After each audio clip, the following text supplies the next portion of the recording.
BCB চাইলে পদত্যাগে প্রস্তুত head coach Chandika Hathurusingha ভবিষ্যৎ ছেড়ে দিলেন বোর্ডের ওপর। বললেন চোখের সমস্যা কেটে যাওয়ায় রাওয়ালপিন্ডি টেস্ট খেলতে প্রস্তুত সাকিব। বিকেলে শ্রীলঙ্কার বিপক্ষে ম্যাচ দিয়ে সাফ অনূর্ধ্ব 20 চ্যাম্পিয়নশিপ অভিযানে নামবে বাংলাদেশ। ভারসাম্যপূর্ণ দল নিয়ে আশাবাদী কোচ, জিততে মরিয়া ফুটবলাররা। এবং 11 বছর পর মেসি ডি মারিয়াকে ছাড়াই স্কোয়াড ঘোষণা করল আর্জেন্টিনা। চিলি ও কলম্বিয়ার বিপক্ষে বিশ্বকাপ বাছাইয়ের ম্যাচের 28 সদস্যের দলে নতুন 2 মুখ। পাকিস্তান সিরিজের ট্রফি উন্মোচনের কর্মসূচি। আসসালামু আলাইকুম সুপ্রিয় দর্শক বন্ধুরা, অবশেষে হাতুড়ু অধ্যায় শেষ হতে চলেছে। দর্শক বন্ধুরা এবার শেষ পর্যন্ত বুঝতে পেরেছেন বাংলাদেশ ক্রিকেটে আর থাকতে পারবেন না তিনি, আর তাই নিজের ইচ্ছাই এবার শেষ পর্যন্ত বাংলাদেশ ক্রিকেট থেকে সরে যেতে চান। দর্শক বন্ধুরা অন্যদিকে এবার আগামীকালই শুরু হতে যাচ্ছে বাংলাদেশ এবং পাকিস্তানের টেস্ট সিরিজের প্রথম ম্যাচ। দর্শক বন্ধুরা তবে শেষ পর্যন্ত বাংলাদেশ কি পারবে পাকিস্তানের সাথে এবং সেই সাথে কবে ম্যাচটি শুরু হতে যাচ্ছে আপনাদের মাঝে সেই সকল বিষয়গুলো তুলে ধরেছি। অন্যদিকে এবার বিশ্বের ক্রীড়াঙ্গনের নানা বিষয়গুলোকে কেন্দ্র করে আপনাদের মাঝে বেশ কিছু গুরুত্বপূর্ণ সংবাদ তুলে ধরেছি। তো দর্শক বন্ধুরা চলুন আমরা ক্রীড়াঙ্গনের সেই সকল বিষয়গুলো পরিপূর্ণ দেখে নেই। অবশ্যই পুরো ভিডিও দেখবেন, তাহলে এই সকল বিষয়গুলো পরিপূর্ণ বুঝতে পারবেন। বিসিবি চাইলে পদত্যাগে প্রস্তুত হেড কোচ চান্ডিকা হাথুরুসিংহে, তবে বোর্ড চাইলে খুশি মনে চুক্তি অনুযায়ী কাজ করে যেতে চান তিনি। রাওয়ালপিন্ডি টেস্টে দারুণ সুযোগ দেখছেন টাইগার পেসারদের। চোখের অস্বস্তি কাটিয়ে সাকিব আল হাসান প্রথম টেস্টের জন্য পুরোপুরি ফিট বলেও জানান হাথুরু। গভীর সমবেদনা জানিয়েছেন সম্প্রতি আন্দোলনে শহীদদের পরিবারের প্রতি। ক্রিকেটের দেশে তাকে নিয়ে কত আলোচনা সমালোচনা করা হেডমাস্টার সিনিয়রদের ছুঁড়ে ফেলার নেপথ্যের অনুঘটক, ব্যর্থতার পরেও পছন্দের ক্রিকেটারদের বারবার সুযোগ দেয়া, অন্য কারো মতামতকে গুরুত্ব না দেয়া। Tiger head coach Chandika Hathurusingha যেন বাংলার ক্রিকেটে শেষ কথা।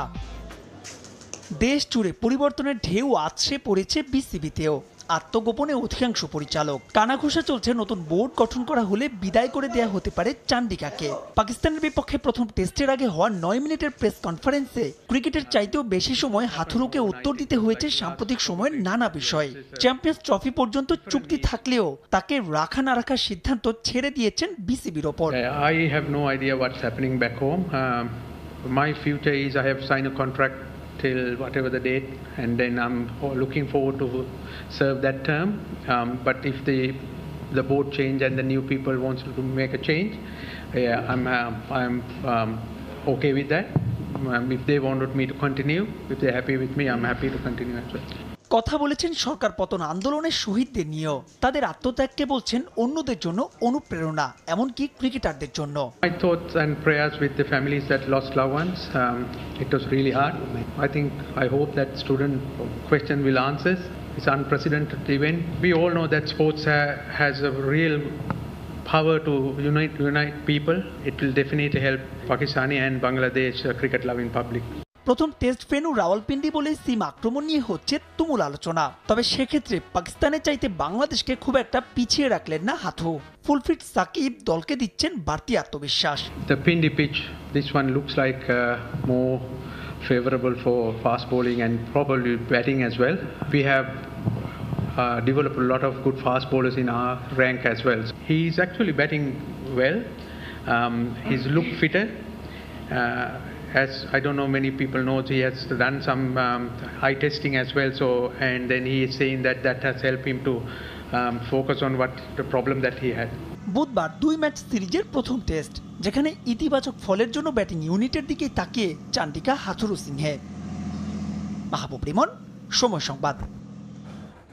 বাংলাদেশের বিপক্ষে প্রথম টেস্টের জন্য স্কোয়াড ঘোষণা করেছে পিসিবি। শান মাসুদকে অধিনায়ক করে 4 পেসার, 6 ব্যাটসম্যান ও 1 অলরাউন্ডার নিয়ে মাঠে নামবে পাকিস্তান। পাকিস্তানের বিপক্ষে টেস্ট সামনে রেখে বেশ কয়েকদিন আগেই দেশ ছেড়েছে বাংলাদেশ দল। সাদা পোশাকে মাঠে নামার আগে নিজেদের প্রস্তুতিও ঝালিয়ে নিচ্ছেন ক্রিকেটাররা। টাইগারদের বিপক্ষে ঘরের মাটিতে মাঠে নামার 2 দিন আগেই এবার স্কোয়াড ঘোষণা করল পাকিস্তান ক্রিকেট বোর্ড। রাওয়ালপিন্ডিতে মাঠে গড়াবে 2 দলের প্রথম টেস্ট, আর সে টেস্টের জন্য শান মাসুদকে অধিনায়ক করে 11 সদস্যের দল ঘোষণা করেছে পিসিবি। যে স্কোয়াডে রাখা হয়েছে 4 পেসার, 6 ব্যাটসম্যান ও 1 জন ব্যাটিং অলরাউন্ডারকে। টাইগারদের বিপক্ষে একাদশে আছেন শাহিন শাহ আফ্রিদি, নাসিম শাহ, খুররম শেহজাদ ও মোহাম্মদ আলী। যদিও সিরিজ শুরুর আগে আমির জামালকে বাদ দিয়েছে পাকিস্তান, মূলত পুরোপুরি ইনজুরি মুক্ত না হওয়ার কারণেই বাংলাদেশ সিরিজে খেলা হচ্ছে না এই পেসারের। ওপেনিংয়ে থাকছেন আব্দুল্লাহ শফিক ও সায়েম আইয়ুব, আর 3 নম্বর ব্যাটার হিসেবে নামবেন অধিনায়ক শান মাসুদ ও 4 নম্বরে থাকবেন Babar Azam. Middle order batter হিসেবে সৌদ শাকিলের সঙ্গে আরও আছেন মোহাম্মদ রিজওয়ান ও সালমান আলী আঘা। বাংলাদেশের বিপক্ষে দ্বিতীয় টেস্টের ভেন্যু ইতোমধ্যেই পরিবর্তন করেছে বিসিবি। করাচিতে স্টেডিয়াম সংস্কার কাজ চলায় দর্শক শূন্য অবস্থায় টেস্ট আয়োজনের কথা থাকলেও এবার 2 টেস্টই মাঠে গড়াবে রাওয়ালপিন্ডিতে। বাংলাদেশের বিপক্ষে 2 টেস্ট সিরিজের প্রথম টেস্ট মাঠে গড়াবে আগামী 21 আগস্ট। তাজিন খন্দকার, সময় সংবাদ। দেশের ক্রিকেটের স্বার্থে পরিচালক পদ থেকে সরে দাঁড়িয়েছেন জালাল ইউনুস। বাংলাদেশের ক্রিকেটকে চলমান রাখতে এমন সিদ্ধান্ত নিয়েছেন বলে জানান তিনি। এদিকে এনএসসি মনোনীত আরেক পরিচালক আহমেদ সাজ্জাদুল আলম ববিকেও পদত্যাগের কথা জানায় জাতীয় ক্রীড়া পরিষদ।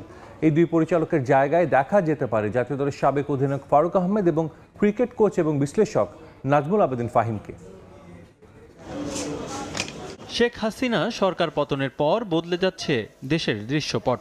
বাংলাদেশকে নতুনভাবে ঢেলে সাজাতে ইতোমধ্যে কাজ শুরু করেছে অন্তর্বর্তীকালীন সরকার। দীর্ঘদিন ধরে দেশের ক্রিকেট ঝুলছে একই পেন্ডুলামে, তাই বর্তমান সরকারের চোখ এড়ায়নি বাংলাদেশ ক্রিকেটেও। পরিবর্তনের হাওয়া বইছে বাংলাদেশ ক্রিকেটেও, যা ইতোমধ্যে দৃশ্যমান। দীর্ঘদিন ক্রিকেট বোর্ড পরিচালক হিসেবে দায়িত্ব পালন করে আসছেন জালাল ইউনুস। এবার বিসিবি পরিচালকের পদ থেকে পদত্যাগ করেছেন তিনি। বর্তমান ক্রিকেট বোর্ডে ক্রিকেট পরিচালনা প্রধানের দায়িত্বে আছেন তিনি। তার পদত্যাগপত্র জাতীয় ক্রীড়া পরিষদে পাঠিয়েছেন জালাল। দেশের ক্রিকেটের স্বার্থে বোর্ডের সঙ্গে দীর্ঘদিনের সম্পর্ক ছিন্ন করেছেন বলে সময় টেলিভিশনকে জানান ইউনুস। ক্রিকেটের স্বার্থে এবং নতুন যদি কেউ আসতে চায় এটার সেই জায়গায় যাতে বাধাপ্রাপ্ত না হয়, সেই জন্যই আমাদের এই রাস্তাটা পরিষ্কার হয়ে যাক, সেই জন্যই রিজাইন করলাম। আর যাতে ক্রিকেট চলমান থাকে, কোনো যাতে কনস্টিটিউশনালি লিগ্যাল ফ্রেমওয়ার্কের বাইরে যাতে না যায়, এটাকে অটুট রাখার জন্যই আমি রিজাইন করলাম। 3 ক্যাটাগরিতে 25 জন পরিচালক নিয়ে গঠিত হয় বিসিবির পরিচালনা পর্ষদ, যেখানে 2 জন পরিচালককে মনোনীত করে জাতীয় ক্রীড়া পরিষদ, যার একজন জালাল ইউনুস। 1997 সাল থেকে শুরু করে বর্তমান বোর্ডে গুরুত্বপূর্ণ দায়িত্ব পালন করেছেন জালাল ইউনুস। মাঝে ছিলেন না মাত্র 4 বছর। এতে স্পষ্ট যে ঘুরে ফিরে তাদের হাতেই থাকছে বোর্ডের আসনগুলো।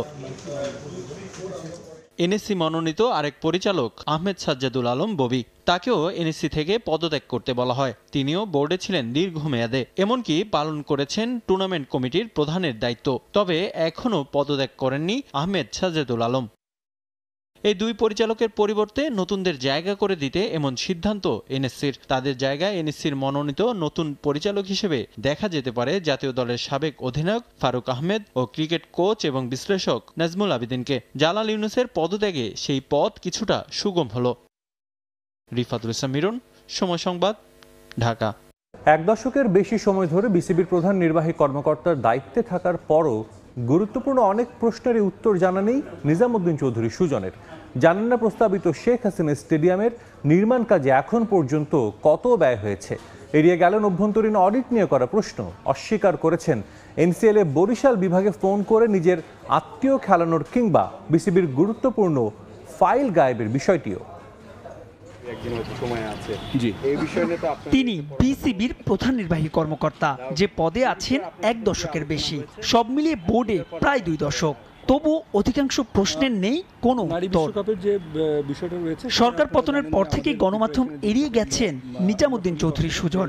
সোমবার অবশেষে পাওয়া গেল তাকে, কিন্তু করা অধিকাংশ প্রশ্নই এড়িয়ে গেছেন সুকৌশলে। জানতে চাওয়া তারই কাছে নৌকার আদলে প্রস্তাবিত শেখ হাসিনা স্টেডিয়ামের নকশা, ফিজিবিলিটি টেস্ট কিংবা পরামর্শক ফিতে এখন পর্যন্ত কত অর্থ ব্যয় হয়েছে বোর্ডের। This is one of the concern. এটা আপনারা দেখেছেন যে এটার সম্পর্কে বিভিন্ন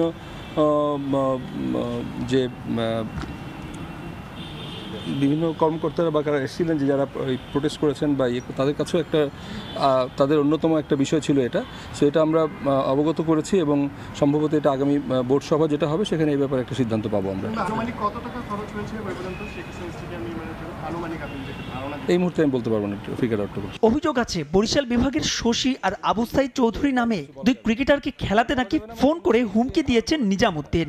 আবার সরকার পতনের পর বিসিবির গুরুত্বপূর্ণ নথি গায়েবের অভিযোগও আছে তার বিরুদ্ধে, যদিও সবকিছু অস্বীকার করেছেন তিনি। এই বিষয়টা আমি আপনাদের মিডিয়াতেই দেখেছি, বাট এই বিষয়টা নিয়ে আসলে কথা বলার এখনো সুযোগ হয়নি, আমরা কথা বলবো। আমার ব্যাপার আসলে এই ব্যাপারটা আমি ওই ইয়ে থেকে শুনলাম, এবং এই ধরনের বিষয় আমি কখনোই ইনভলভ হই না, এবং এই ধরনের যদি কেউ বলে থাকে এটা ঠিক না। তাহলে আপনি কি অবগত আছেন কিনা যে বরিশাল বিভাগে ফোন কলের মাধ্যমে খেলা হয়? আমার কাছে অন ক্যামেরা বক্তব্য আছে। বক্তব্য থাকতে পারে, বাট আমার কাছে মনে হয় না যে এই ধরনের কোনো বিষয় সঠিক আছে। প্রায় 1000 কোটি টাকার বিসিবিতে প্রতি বছর খরচ 100 কোটি টাকা, কিন্তু গঠনতন্ত্রে থাকার পরেও নেই প্রধান অর্থ কর্মকর্তা। অভিযোগ আছে দীর্ঘ সময় ইন্টারনাল অডিট করা কোম্পানি এক নবীনিক কাজ পায় বিসিবির।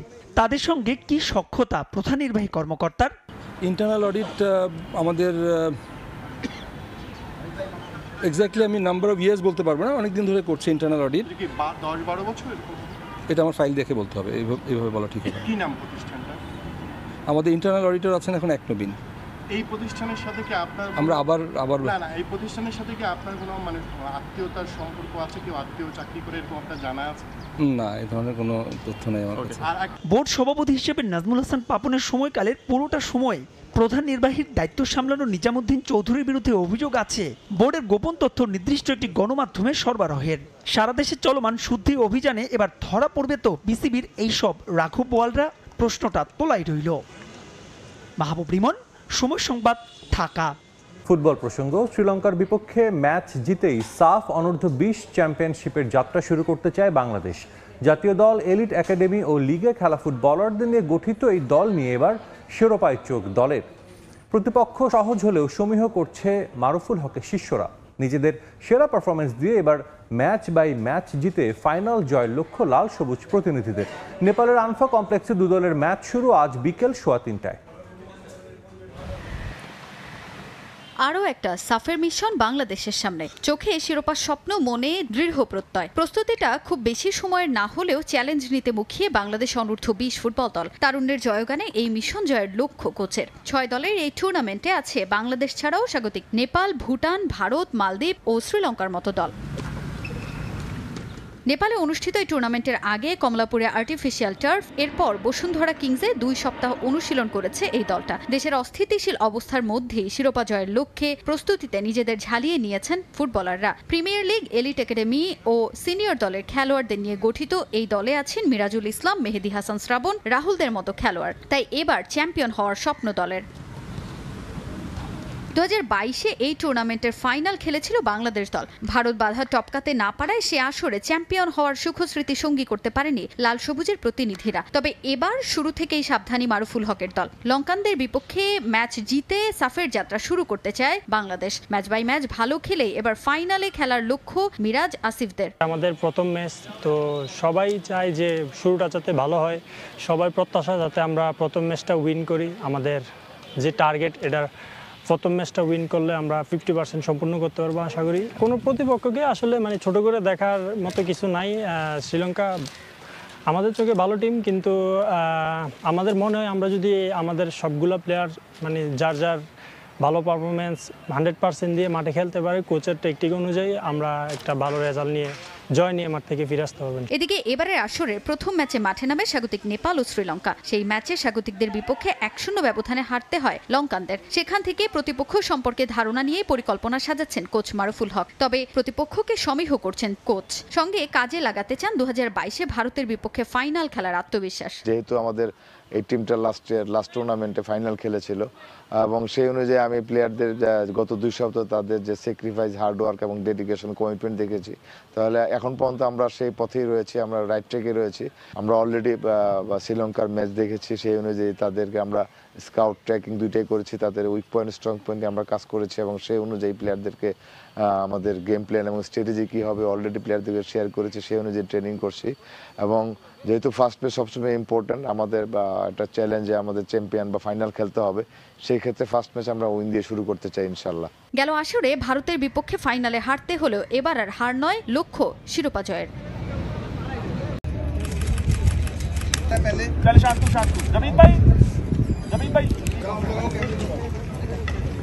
উন্মোচিত হয়ে গেল বাংলাদেশ বনাম পাকিস্তান সিরিজের ট্রফি। ট্রফি উন্মোচনের কর্মসূচি শেষে গরম অনুভব করলেন নাজমুল হোসেন শান্ত ও শান মাসুদ। বাংলাদেশ ছাড়লেও পাকিস্তানে অবস্থানরত টনি হ্যামিংকে পেয়ে মাঠের মধ্যে আড্ডা দিলেন শান্ত। ক্যাপ নিয়ে বিপাকে পড়লেন পাক অধিনায়ক শান মাসুদ। ট্রফি উন্মোচনে ঘটা ছোট ছোট ঘটনা তুলে ধরা যাক। ট্রফি উন্মোচনের আগে পাকিস্তানের কাপ্তান শান মাসুদ ক্যাপ পরা নিয়ে পড়েন দ্বিধাদ্বন্দ্বে। পাশে থাকা এক স্টাফ বারবার সাংবাদিকদের জিজ্ঞাসা করছিলেন মাসুদ ক্যাপ পরা থাকবে নাকি ক্যাপ ছাড়া। ওদিকে নাজমুল হোসেন শান্ত আগে থেকেই ছিলেন ক্যাপ পরা অবস্থায়। শান মাসুদ শান্তর দিকে ইশারা দিয়ে দেখালেন যে বাংলাদেশের কাপ্তানও ক্যাপ পরে আছেন, তাই বেশিরভাগ সাংবাদিকও বলছিল শান মাসুদও যেন ক্যাপ পরেন, যার ফলে দ্বিধাদ্বন্দ্বের অবসান ঘটিয়ে তিনিও ক্যাপ পরে নিলেন। এরপরই দুই দেশের কাপ্তান মিলে টেস্ট সিরিজে ট্রফি উন্মোচন করেন। ট্রফি উন্মোচনের পর দুই দলের কাপ্তান লম্বা সময় ধরে ট্রফির পাশে দাঁড়িয়েছিলেন ছবি তোলার জন্য। এরপর ছবি তোলা শেষে যে যার মতো অবস্থানে ফিরে যান। তখনই গরম লাগার বিষয়টা চোখে পড়ে। ফটো সেশন শেষে শান মাসুদ নিজের ক্যাপটা খুলে ফেলেন। এক্সপ্রেশন দেখে বোঝা যাচ্ছিল গরম অনুভব করছিলেন তিনি। একই চিত্র দেখা যায় নাজমুল হোসেন শান্তর বেলাও। তিনি অবশ্য ক্যাপ নন, খুলে ফেলেছিলেন গায়ের কালো কোটটাই। দুই অধিনায়কের যে গরম লাগছিল তা স্পষ্ট হয়ে যায়। এদিকে ফটো সেশন শেষে শান্তর দিকে এগিয়ে আসলেন এক বিদেশি। প্রথমে চেনা না গেলেও পরে বোঝা যায় তিনি টনি হ্যামিং। কদিন আগেও বাংলাদেশের পিচ কিউরেটর হিসেবে কাজ করেছিলেন তিনি। এখন পাড়ি দিয়েছেন পাকিস্তানে। পাকিস্তানের বিপক্ষে বাংলাদেশের প্রথম টেস্ট ম্যাচ অনুষ্ঠিত হবে আগামী 21শে আগস্ট। বাংলাদেশ সময় ঠিক সকাল 11:30টায় অনুষ্ঠিত হবে খেলাটি। এরপর দ্বিতীয় টেস্ট ম্যাচ অনুষ্ঠিত হবে 30শে আগস্টে। এই ম্যাচটি অনুষ্ঠিত হবে সকাল 11:30 থেকে। দুটো ম্যাচই মাঠে গড়াবে রাওয়ালপিন্ডি ক্রিকেট স্টেডিয়ামে। তো দর্শক বন্ধুরা, আপনারা হয়তো পুরো ভিডিও দেখে এবং সেই সাথে সকল বিষয়গুলো জেনে অবশ্যই বুঝতে পেরেছেন অবশেষে আগামীকালে শুরু হতে যাচ্ছে পাকিস্তান এবং বাংলাদেশের টেস্ট সিরিজের প্রথম ম্যাচ। আর সেই ম্যাচের মাঠে নামার আগে ইতিমধ্যে ট্রফি উন্মোচন করা হয়েছে। দর্শক বন্ধুরা, বাংলাদেশের ক্যাপ্টেন শান্ত বলেছেন সাকিবকে নিয়ে কোনো সমস্যা নয়, তিনি বাংলাদেশ ক্রিকেটের একজন প্রাণ। তো দর্শক বন্ধুরা, আপনারা এই পুরো ভিডিও দেখে এবং সেই সাথে বিশ্বের ক্রীড়াঙ্গনের এই সকল বিষয়গুলো জেনে আপনাদের কাছে কেমন লেগেছে অবশ্যই কমেন্ট করে জানিয়ে দিবেন। অন্যদিকে কি বাংলাদেশ ক্রিকেট থেকে ইতিমধ্যেই অতি শীঘ্রই বিদায় নিতে চলেছেন এবং সেই সাথে চ্যাম্পিয়ন্স ট্রফির আগে কি নতুন কোনো কোচ আসতে যাচ্ছেন, বাংলাদেশ ক্রিকেটের সাথে যুক্ত হতে যাচ্ছেন, অবশ্যই